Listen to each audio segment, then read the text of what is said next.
Ladies and gentlemen, yesterday I watched a video that really shocked me. A gentleman who voted for William Ruto, campaigned for UDA party, was being interviewed. I think somewhere either in Mombasa or Kilifi.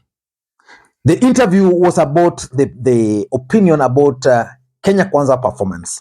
Remember, Kenya Kwanza just clocked 1 year since they were sworn into office. So Kenyans were being asked to give their opinion.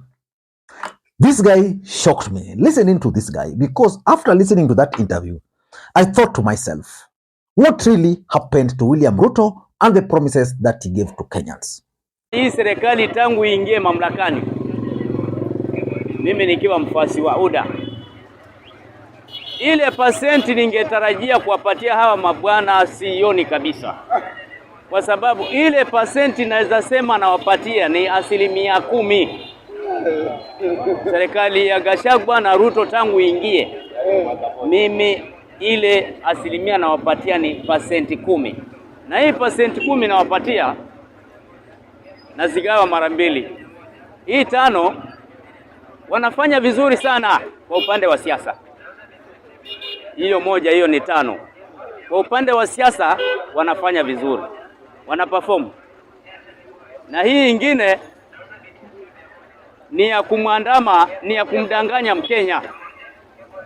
Hiyo ni ya 5, hiyo wanafanya vizuri sana kwa kumweka Mkenya sawa. Hiyo ni 10% katika kuboresha nchi, kuweka nchi kwa hali ya kwamba Wakenya wawe na ile tunaita hope. Wakenya wawe na matumaini. Hiyo kwa serikali ya Ruto hao wanaongoza kwa 100%. Wakenya kuwa na hope. Hiyo ni 100% wanapata. Lakini utendaji kazi 10% 5 ya siasa, 5 ya kuweka Wakenya sawa. Kwa hivyo kama ni kuwajibika, naweza kuanza na baraza la mawaziri la Mr. Ruto. Mahali ulipo, mimi nakujulisha hakuna kazi mawaziri wako wanafanya. Kile kitu mawaziri wako wanafanya bwana Ruto ni ku make sure wewe mahali unaenda mko na wao msafara. Na huo msafara. And back on Twitter, a gentleman called Benji Ndolo, who really campaigned, because he's a friend of mine, who really campaigned for William Ruto, UDA and Kenya Kwanza, is also bitter, angry, and is expressing himself with all the vocabularies he can get to describe William Ruto. Generally, those who voted for Kenya Kwanza are disappointed. Whether they can vote for him or not again is something I can't tell. But if you ask me, the chances of William Ruto winning again in 2027, in my view, is now very low. William Ruto managed to win the presidency against all odds. But if you looked at the percentage he got, the difference was only 200,000. And that can be attributed to failure by Raila Odinga to actually mobilize Nyanza to turn out in their numbers. If Nyanza had turned out in their numbers, probably William Ruto would not be the president of the Republic of Kenya today. But let us not get into that for now. We know how Ruto was able to be declared the president of the Republic of Kenya. Why do I strongly believe that in 2027, William Ruto might actually not manage to win the presidency? Number one, in my view, is what I call the number of votes that never turned up to vote. If you go to Mount Kenya, how many percentage did not turn up to vote? Even in Kenya in general, the percentage of people, of voters, registered voters, who never turned up to vote was so high. Most of those people, probably they didn't vote because they didn't see the need. They didn't see a candidate to vote for. Some of them either didn't want Raila was on the ballot. Some of them didn't want Ruto was on the ballot. This time around, most of those people are likely to make a choice. Number 2 is the arrogance of William Ruto's cabinet. I want you guys to pay very close attention to what Moses Kuria is trying to tell Kenyans in this clip, and tell me if Kenyans are taking him seriously. Na watu siku hizi wanaongea mambo ya kuteremsha bei ya gharama ya maisha. Bei ya gharama ya maisha hawezi kutelemushwa kwa maandamano. Hasa naona wengine wana shida kwa Twitter kutoka asubuhi mpaka jioni, gharama ya maisha. Sio ni upumbavu kushinda kwa Twitter kutoka jioni mpaka asubuhi kutoka mpaka jioni? Itakusaidia namna gani? Jamani, wale vijana tusiingie kwa hiyo right. Kenya haitaendelea kwa kuweka sufuria kwa kichwa. Sasa ukishinda kutoka asubuhi mpaka jioni, bei ya mafuta imeongezeka, si uchipe kisima yako?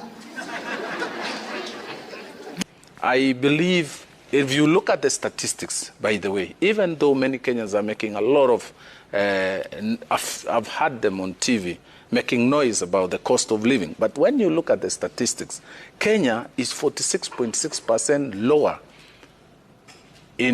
than UK in terms of cost of living, and 54% lower in cost of living than the US compared to US. So what do we need to do as a government? And of course, Edwin Sifuna actually warned William Ruto and Kenya Kwanza about the kind of people he was appointing to the cabinet.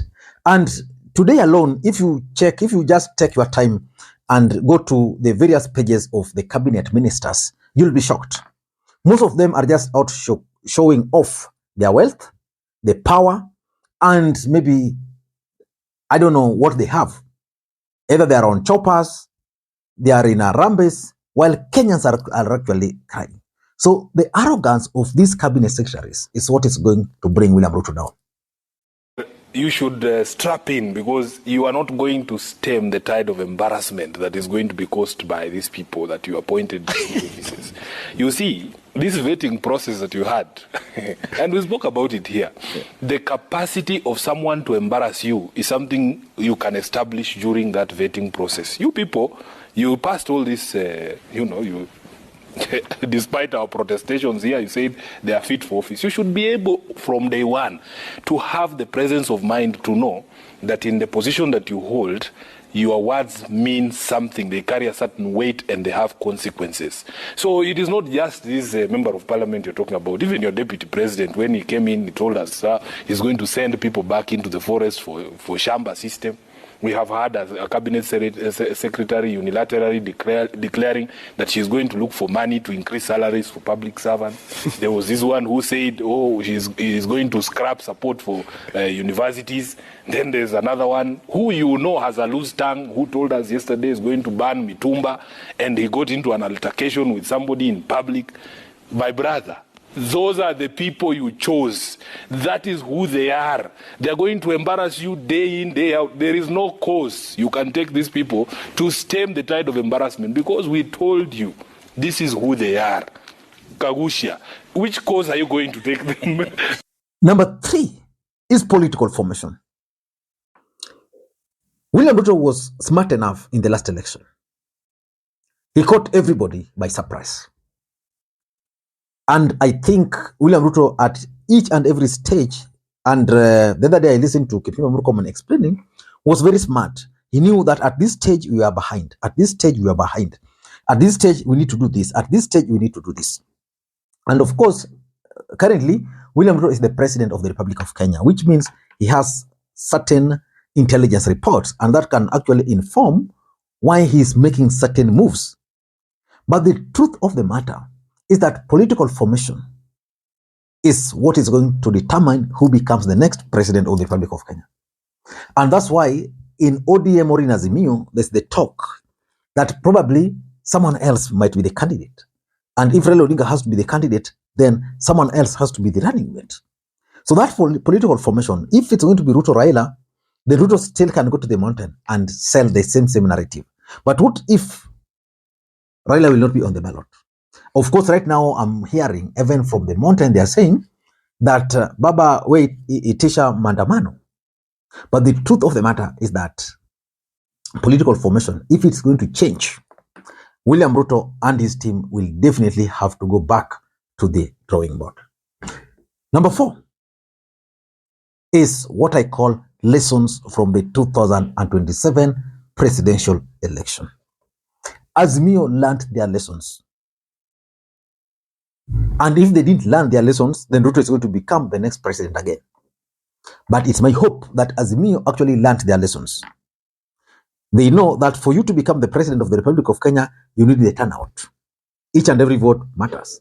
I'm also sure that they understand that for you to become the president of the Republic of Kenya, you must plan from the beginning to the end.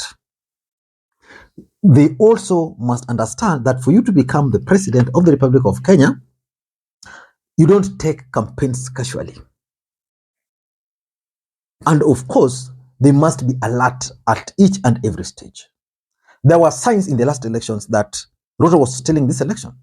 I was vocal. Most people on this channel have always told me, Lee, you got it wrong. You told us Raila was going to win. But what you guys are not saying is that the moment Johnson Sakaja was cleared to run for the Nairobi gubernatorial seat, on this channel, I told Raila Odinga to forget about the presidency. In fact, I remember so many people left this channel when I said that by the fact that Sakaja had been cleared, Raila Odinga has lost that election, because there was no way Sakaja was going to be cleared if Ruto was not in charge. And if Azimio was sleeping, if they were alert, that thing would not have happened. So I hope that Azimio has learned their lessons, and that the lessons they learned there will ensure that they will not allow IBC to play the games IBC played. Of course, there's this story that William Ruto managed to win without the system. I know that he has the system. If you've been following William Ruto, the truth of the matter is that William Ruto had the system. Azimio didn't have the system. Azimio thought they had the system, and they were just bragging because there was Uhuru Kenyatta as the president. But William Ruto had actually bought everybody within that system. So those lessons, if they were learned, then it means Ruto is going to have problems. Number 5, why Ruto is likely to lose the election is what I call Uhuru Raila factor. Now, let me ask you a question. Assuming today we remove Uhuru and we remove Raila from political equation, what agenda do you think William Ruto and Kenya Kwanza will be telling Kenyans? You see, like for example, Uhuru Kenyatta has disappeared from the political scene for almost a year. Kenya Kwanza has always tried to drag him. Now, assuming Raila Odinga also disappeared with Uhuru Kenyatta for 1 year, who do you think Kenya Kwanza would be blaming today? Yeah, who do you think they would be blaming? So it means 2027, Uhuru and Raila are not going to be a factor. There's no way William Ruto will go to the mountain and tell the mountain that all their problems is Uhuru Kenyatta. So that if you remove Uhuru Kenyatta from the equation, then all their problems will be solved. Because Ruto has now the opportunity to solve the problems now, and it's not doing it. Uhuru and Raila can actually fund someone else, even Kalonzo, even Karua. They can decide to fund someone else. And after Uhuru Kenyatta's predicament, I am sure if he has some money somewhere in 2027, he's going to use that money. And of course, there is the sympathy. Currently in Kenya, people are actually sympathetic. They are regretting why they didn't listen to Uhuru Kenyatta. So if you ask me, that's enough reason to send Ruto home. And of course, you know the state of economy, which is doing so badly. What will Ruto tell his people? That the cost of fertilizer or the cost of fuel is as a result of state capture? Do you think William Ruto will go to a platform and begin talking about state capture again? He's in power now. He's not talking about state capture. I was shocked that Raila Odinga was today talking about that state capture. And lastly, and this is the main reason why Kenya Kwanza is going to go home, is the anger in Kenyans. Kenyans are very angry. Kenyans are very bitter. And the Kenyans can actually chew William Ruto alive today. I don't know what you think, but that's my take. Bye-bye.